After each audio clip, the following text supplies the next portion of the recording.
一个富人人倒粪扫时，无细力把手机当作粪扫弹掉，内底有含厝内人做伙翕的相片。因查某囝赶紧联络中立的清洁队，伫咧分化路找手机头尾找1点外钟，规个粪扫安尼抄来抄去，上尾真是找到，会当讲真无简单。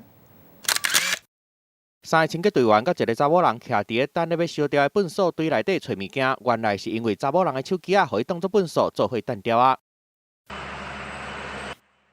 20号暗时9点，这个查某人倒粪扫的时阵，无细力甲手机做伙弹落粪扫袋内底，互粪扫车载走。查某人的查某囝赶紧通知中立清洁队，清洁人员接到消息嘛真配合，双方约伫分化路见面，尾顺利伫1点钟内找到查某人的手机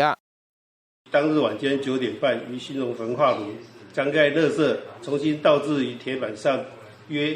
动员3员清洁队员，花了1个小时之后，寻获该手机。手机内底有真侪亲戚朋友的相片，3个清洁人员斗3工，甲珍贵的回忆找回来，互查某人对因真正是足感激的记者综合报道。